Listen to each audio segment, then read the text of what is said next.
Good morning everyone, welcome back to my YouTube channel. So आज जो topic हम start करने जा रहे हैं that is dyspepsia. So let's start. First of all definition. So dyspepsia is a chronic recurrent pain और discomfort centered in the abdomen and often associated with eating। So dyspepsia जो होता है ये क्रॉनिक होता है, लंबे समय से होता है, रिकरेंट पेन होता है, लंबे समय से हो रहा है, बार बार होने वाला एक पेन होता है जो एक डिस्कम्फर्ट टाइप का होता है। Centred in the upper abdomen, जो अपर अपना एब्डोमेन होता है उसके सेंटर्ड वाले पोर्शन के अंदर देखने को मिलता है। Okay, often associate with eating, और ये ज़्यादातर ईटिंग के दौरान देखने को मिलता है, ईटिंग के साथ जो है ये हमें देखने को मिलता है। ठीक है। सो डिस्पेप्सिया इज ए क्रॉनिक होता है, रिकरेंट पेन होता है, बार बार होने वाला पेन होता है, डिस्कम्फर्ट होता है, कहाँ पे होता है, अपर एब्डोमेन के सेंटर वाले पार्ट के अंदर, ऑफन एसोसिएट विद ईटिंग, जो कि ईटिंग के साथ क्या होता है, एसोसिएटेड होता है, ईटिंग के साथ देखने को हमको मिलता है। ठीक है, वही डिस्पेप्सिया होता है। डिस्पेप्सिया जैसे कि हमने डिस्फेजिया के अंदर देखा था कि it is a symptom, it is a not a disease. ये एक सिम्टम होता है, ये कोई डिजीज जो है वो नहीं है। ठीक है। फिर हम बात करते हैं कॉजेज की। तो सबसे पहले कॉजेज के अंदर अगर हम बात करते हैं तो इसके अंदर बहुत सारे कॉजेज दे रखे हैं, तो अपने इसको अलग अलग डिवाइड करते थे। जैसे जीआई डिसऑर्डर्स के बारे में देखते हैं कि गैस्ट्रो इंटेस्टाइनल ट्रैक्ट से रिलेटेड क्या क्या चीज़ें हो सकती हैं। सो गैस्ट्रो इंटेस्टाइनल ट्रैक्ट जो है उसके अंदर जैसे जितनी भी हमें बीमारियों को पता है हम सबका ही नाम ले देंगे। ठीक है। जैसे कि first of all peptic ulcers हो सकते हैं। पेप्टिक अल्सर के अंदर जैसे गैस्ट्रिक अल्सर, ड्यूडेनल अल्सर दोनों आ जाएंगे। ठीक है। उनकी वजह से डिस्पेप्सिया देखने को मिल सकता है। दूसरा जो है पैनक्रेटिक डिजीजेज हो सकती हैं, नीचे पैनक्रियाज है। सो हमने अगर हम बात करें गैस्ट्रिक और ड्यूडेनल की बात करें तो उसके पेप्टिक अल्सर हो गए, उसके साथ साथ उनके अंदर कैंसर हो सकता है। ठीक है, जैसे स्टमक के अंदर, पैनक्रियाज में, लीवर में, कोलन में, सब में कैंसर की वजह से हो सकता है। कुछ हिपेटिक डिजीजेज हो सकते हैं, मतलब लीवर से रिलेटेड, जैसे कि लीवर के अंदर इन्फ्लामेशन हो गया। पैनक्रियाटिक डिजीज जैसे पैनक्रियाटाइटिस, पैनक्रियाज में इन्फ्लामेशन हो गया। या फिर डिस्पेप्सिया के अंदर अपन जो है गॉल स्टोन्स का बता सकते हैं कि जैसे गॉल स्टोन हो जाते हैं, गॉल ब्लैडर के अंदर स्टोन होता है, कॉलीलिथियसिस होता है। तो कॉलीलिथियसिस की कंडीशन के अंदर भी डिस्पेप्सिया की कंडीशन देखने को मिलती है। उसी तरीके से कुछ मोटिलिटी डिसऑर्डर्स होते हैं जैसे कि ईसोफेजल स्पाज्म, ईसोफेगस के अंदर स्पाज्म की वजह से भी आपको बार बार जीआई डिसऑर्डर्स देखने को मिलेंगे। ठीक है, डिस्पेप्सिया देखने को मिलेगा। फिर जैसे जीईआरडी जैसी कंडीशन है, गैस्ट्रोइसोफेजल रिफ्लेक्स डिजीज, मतलब कि गैस्ट्रिक कंटेंट बार बार ऊपर आ रहा है, इसोफेगस के अंदर आ रहा है स्टमक से, तो उस कंडीशन में भी डिस्पेप्सिया देखने को मिलता है। तो ये कुछ जीआई कंडीशन, तो इसके अंदर आप और भी कंडीशन इंक्लूड कर सकते हो, जैसे कि एक्लेशिया कार्डिया लिख दीजिए, या फिर हम और भी कंडीशन इसमें लिख सकते हैं। ठीक है। तो इन सभी कंडीशन में क्या होता है, आपको ईटिंग के दौरान आपको डिस्कम्फर्ट होता है, पेन होता है, और ये चीज़ रिकरेंट होती रहती है। फिर दूसरा हम सिस्टमिक भी जाते हैं अलग सिस्टम्स में, जैसे कि रीनल फेलियर के जो केसेस होते हैं जिनमें पर्सन को जो किडनीज जो होती है वो फेल हो जाती है, उस केसेस के अंदर पर्सन को जब वो ईट करता है तो उसको डिस्पेप्सिया जैसी कंडीशन देखने को मिलती है। ठीक है। दूसरा होता है हाइपर कैल्शियमिया, जब कैल्शियम का लेवल बहुत ज़्यादा बॉडी में इंक्रीज हो जाता है, तो इंक्रीज होने की वजह से आपको डिस्पेप्सिया की कंडीशन देखने को मिलती है। डायबिटीज़ जैसे कंडीशंस के अंदर हो सकता है, या फिर थायराइड डिजीज, जैसे कि हमारे थायराइड ग्लैंड होती है, तो थायराइड डिजीज जो होती है उससे भी रिलेशन होता है डिस्पेप्सिया का। ठीक है। कुछ ड्रग्स होती हैं जैसे non steroidal anti inflammatory drugs हो गई, कॉर्टिकोस्टेरॉइड्स ले लिया, एंटीबायोटिक्स वगैरह ले ली, तो अगर पर्सन बहुत लंबे समय से अगर इनको यूज़ कर रहा है तो पर्सन के अंदर है ना डिस्पेप्सिया जैसी कंडीशन देखने को मिलती है। अदर जैसे कि अल्कोहल कंडीशन में, स्मोकिंग कर रहा है, डाइट उसकी ऐसी स्पाइसी फूड्स वगैरह, या फिर large meal at a time, तो इन कंडीशन में भी डिस्पेप्सिया हो सकता है। एनजाइटी की कंडीशन में, जैसे ये साइकोलॉजिकल डिसऑर्डर्स में आ गए, एनजाइटी है, डिप्रेशन है, तो उस टाइम में उसको डिस्पेप्सिया जैसी कंडीशन फील होती है। ओके। सो ये तो कुछ कॉजेज हैं, बाकी हम इनमें और भी बहुत सारे कॉजेज इंक्लूड कर सकते हैं। देन सबसे इम्पोर्टेंट आता है अलार्मिंग सिम्टम्स की हम बात करेंगे। वैसे क्लिनिकल फीचर्स की अगर बात करते हैं तो जैसे मैंने बोला कि अब्डोमेन, अपर एब्डोमेन के सेंटर्ड वाले पोर्शन में, तो वो किसका पार्ट होता है, वो एपिगेस्ट्रिक रीजन हो जाता है। तो एपिगेस्ट्रिक रीजन में पेशेंट को पेन और डिस्कम्फर्ट फील होता है। ठीक है। उसके साथ साथ उसको ब्लॉटिंग रहेगी, बेल्चिंग रहेगी। ब्लॉटिंग मतलब कि वो कहते हैं ना पेट में आफर आ जाना, वो रहेगी। बेल्चिंग होगी, वो बार बार गैस पास करता रहेगा। दूसरा होता है उसको नोजिया भी होता है। अब ऑब्वियसली उसके एपिगेस्ट्रिक पेन हो रहा है या फिर जो भी चीज़ है, तो उसको नोजिया थोड़ा बहुत देखने को मिल सकता है। पर उसके साथ क्या है, उसको वॉमिटिंग जो है ना वो बहुत रेयरली देखने को मिलती है पेशेंट के अंदर।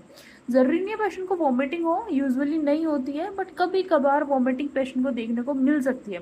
क्योंकि देखो इसके अंदर हमने देखा कि इसको ना क्या नाम, कोई अगर अगर सिम्टम जैसे कोई बीमारी से रिलेटेड है तो उसको वॉमिटिंग देखने को मिल सकती है।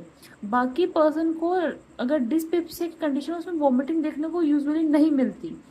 बट अगर वॉमिटिंग देखने को मिल रही है, मतलब परस्टेंट वॉमिटिंग अगर है, तो वो नॉर्मल डिस्पेप्सिया की कंडीशन नहीं है। अपन ये मान सकते हैं कि उस पर्सन को कोई ना कोई बीमारी हो सकती है। ये अलार्म सिम्टम्स के अंदर आते हैं, ये हम आगे देखेंगे। ओके, उसके अलावा क्या होता है, सिम्टम्स जो है ना पर्सन के, वो वोर्स आफ्टर मील, जैसे वो कुछ खाएगा पिएगा उसके सिम्टम्स जो होते हैं वो इंक्रीज हो जाएंगे या फिर वोर्स हो जाएंगे उसके सिम्टम्स। ठीक है, सो ये कुछ नॉर्मल क्लिनिकल फीचर्स होते हैं जो पर्सन के अंदर देखने को मिलते हैं। बट अगर इनके अलावा अगर ऐसे कुछ सिम्टम्स देखने को मिले जिससे हम ये कह सकते हैं कि वो पर्सन को क्या हो सकती है, कोई बड़ी बीमारी हो सकती है, देन वो अलार्म सिम्टम्स के अंदर आते हैं। अलार्म सिम्टम्स में क्या है, पर्सन का अगर वेट लॉस हो रहा है, नॉर्मली पर्सन का वेट लॉस इस कंडीशन में, डिस्पेप्सिया की कंडीशन में नहीं देखने को मिलेगा। बट अगर पर्सन का वेट लॉस हो रहा है तो हम सोचते हैं उसको कोई बड़ी बीमारी हो सकती है, उसके सारे डायग्नोसिस वगैरह जो हम परफॉर्म करवाएंगे। ठीक है, एनीमिया की कंडीशन है, अगर उसका एनीमिया हो रहा है, अगर उसका हीमोग्लोबिन का लेवल बहुत कम हो रहा है, परसेंट वॉमिटिंग, वॉमिटिंग रुक ही नहीं रही, बार बार बार बार बार बार वॉमिटिंग हो ही जा रही है उसको, डिस्फेजिया है, डिफिकल्टी इन स्वॉलोइंग, स्वॉलोइंग के अंदर डिफिकल्टी है पर्सन को, हिमेटोमेसिस या फिर मेलेना है, मतलब कि जब वो वॉमिट कर रहा है तो वॉमिटिंग के अंदर या तो उसको ब्लीडिंग हो रही है, या फिर जब वो स्टूल पास कर रहा है तो स्टूल के अंदर उसको ब्लीडिंग हो रही है, मेलेना। बाकी इन दोनों का डिफरेंस जो है वो आगे वाले लेक्चर के अंदर हम डिस्कस करेंगे। उसके साथ आप जब पेशेंट का जब एग्जामिनेशन किया जा रहा है तो उस टाइम पे उसको कोई ना कोई एब्डोमिनल मास पेल्पेट हो रहा है, मतलब ऐसे लग रहा है कि एब्डोमेन के अंदर कोई ना कोई चीज़ है, कोई ना कोई मास जो है ना किसी चीज़ का, वो उसको फील हो रहा है। ठीक है, जब वो पेल्पेट कर रहे हैं उसको, तो ये कुछ अलार्म फीचर्स होते हैं। कौन कौन से अलार्म फीचर्स हो जाएंगे, weight loss, anaemia, persistent vomiting, dysphagia, haematemesis और मेलेना और पैल्पेबल एब्डोमिनल मास। ठीक है, ये कुछ 6 अलार्म सिम्टम्स होते हैं। सो अगर ये सिम्टम्स प्रेजेंट है पेशेंट के अंदर तो हम पेशेंट्स के फर्दर इन्वेस्टिगेशन वगैरह सारे परफॉर्म करवाएंगे और हम ये सोच सकते हैं कि पेशेंट को कोई ना कोई बड़ी बीमारी हो सकती है। ठीक है, उसके बाद में हम बात करते हैं इन्वेस्टिगेशंस में। इन्वेस्टिगेशंस में क्या करते हैं, सबसे पहले तो पेशेंट हमारे पास आएगा तो हम सारी उसकी हिस्ट्री लेंगे, क्या प्रॉब्लम होती है, कैसे कब से है ये सब। तो हम थोड़ा बहुत जो है कर सकते हैं कि हाँ इसको डिस्पेप्सिया की कंडीशन हो सकती है। फिर हम उसके एग्जामिनेशंस करेंगे। एग्जामिनेशन में अगर जैसे कि फॉर एग्जांपल मैंने यही लिया था कि अगर हम एग्जामिन कर रहे हैं उस टाइम पे हमको वो एब्डोमिनल मास पैल्पेट हो रहा है तो वो एक अलार्म सिम्टम हो जाएगा कि उसको कोई ना कोई दूसरी पैथोलॉजी जो होती है बॉडी के अंदर हो सकती है। ठीक है, फिर हम एंडोस्कोपी करवा सकते हैं पेशेंट की। बट इसके अंदर एक कंडीशन है कि जब नॉर्मल पेशेंट हमारे पास आता है हिस्ट्री एग्जामिनेशन से हम करते हैं। एंडोस्कोपी जो होती है, या तो अगर अलार्म सिम्टम्स प्रेजेंट है, मान लो मैंने एग्जामिन किया पेशेंट का, मुझे एग्जामिनेशन के अंदर पैल्पेबल एब्डोमिनल मास देखने को मिला। ठीक है, तो मतलब मुझे अलार्मिंग सिम्टम देखने को मिल गया, तभी मैं एंडोस्कोपी परफॉर्म करवाऊंगी। ठीक है, अदरवाइज ऐसा नहीं है कि कोई कम उम्र का पेशेंट मेरे पास आएगा और उसकी एंडोस्कोपी परफॉर्म करवाऊंगी, ऐसे हम नहीं कर सकते। उसके साथ या फिर पेशेंट आया जिसकी एज 55 से ज़्यादा है और वो ये सिम्टम्स जो होते हैं वो बता रहा है, क्लिनिकल फीचर्स वो बता रहा है, जिसकी एज 55 से ज़्यादा है तो उसके अंदर हम परफॉर्म करवा सकते हैं। ठीक है, अदरवाइज अगर 55 से कम उम्र का पेशेंट है तो उसके अंदर हम यूजुअली परफॉर्म नहीं करवाते हैं। ठीक है, फिर हम है ना पेशेंट के अंदर एच पायलोरी टेस्ट करवा सकते हैं। ठीक है, एच पायलोरी टेस्ट में जैसे हमने पहले भी पढ़ चुके हैं एच पायलोरी टेस्ट, इसके अंदर क्या होता है, H pylori test urease enzyme का सिक्रेशन करता है। ठीक है, यूरियस एंजाइम का सिक्रेशन करेगा। ये यूरियस एंजाइम क्या करता है, ये CO2 का लेवल जो है ना बढ़ाता है बॉडी के अंदर, CO2 का लेवल जो है ये इंक्रीज करता है। सो इसके लिए हम यूरिया ब्रेथ टेस्ट कर सकते हैं पेशेंट का। एक बलून लेंगे, उसके अंदर उसको बोलेंगे कि आप इसके अंदर क्या कीजिए, इसके अंदर आप है ना अपनी सांस छोड़िए, मतलब एक्सपायर्ड एयर को इसके अंदर छोड़िए, फिर हम उसके अंदर देखते हैं कि CO2 का कंसंट्रेशन क्या है, नॉर्मल है तो okay, H pylori test negative, अगर बहुत ज़्यादा इंक्रीज देखने को मिलेगा मतलब एच पायलोरी टेस्ट प्रेजेंट होता है। ठीक है, स्टूल एंटीजन टेस्ट करवा सकते हैं, अगर ये एच पायलोरी बैक्टीरिया है तो वो स्टूल के अंदर देखने को मिलेगा।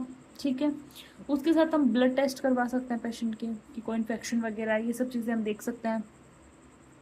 उसके बाद में आते हैं हम मैनेजमेंट वाले पार्ट पे। मैनेजमेंट में क्या करते हैं, मैनेजमेंट में सबसे पहले पेशेंट आएगा, अगर उसको डिस्पेप्सिया है, बहुत समय से हो रहा है, अपन को कोई उसके अंदर पैथोलॉजी वगैरह देखने को नहीं मिल रही, तो हम उसको रीअश्योर ही करेंगे कि भाई ये प्रॉब्लम है, ये सिम्टम है, ये आपको फेस तो करना ही पड़ेगा, तो आप इसको आदत डालिए, ऐसा करके उसको रीअश्योर करेंगे कि आपको कोई बीमारी तो नहीं है। ठीक है।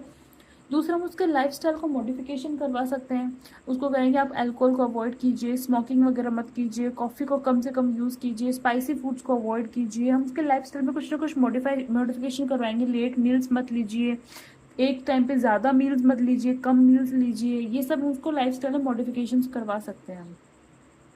दूसरा, हम उसको treat underline causes if present. अगर कोई अंडरलाइन कॉजेज प्रेजेंट हो, जैसे कि हमने ऊपर सारे कॉजेज पढ़े हैं कि जीआई डिसऑर्डर्स में कुछ कॉजेज हो सकते हैं, सिस्टमिक हो सकते हैं, ड्रग्स हो सकते हैं कुछ ना कुछ, या फिर कोई अदर अल्कोहल स्मोकिंग वगैरह, तो इन केसेस के अंदर हम जो अंडरलाइन कॉजेज है इनको ट्रीट कर सकते हैं। ठीक है। इनको ट्रीट करने पे ऑब्वियसली डिजीज अपने आप ट्रीट हो जाएगी। फिर उसके बाद में ड्रग्स आती हैं। ड्रग्स में जैसे प्रोटॉन पंप इनिबिटर्स होते हैं। ठीक है, प्रोटॉन पंप इनिबिटर्स दे सकते हैं उसको, एंटासिड्स दे सकते हैं एसिडिटी को कम करने के लिए, प्रोकाइनेटिक्स दे सकते हैं, या फिर एच पाइलोरी बैक्टीरिया जो इसको इरिडिकेशन करवाएंगे, तो ये डिजीज जो होती है अपने आप कंट्रोल के अंदर आ जाएगी पेशेंट की। ठीक है। सो ये हमारा डिस्पेप्सिया था। और ऐसे लॉन्ग क्वेश्चंस में तो ये नहीं पूछा जाता है, शॉर्ट क्वेश्चंस के अंदर ही पूछा जाता है, उसके लिए I think this is enough. Okay, so thank you.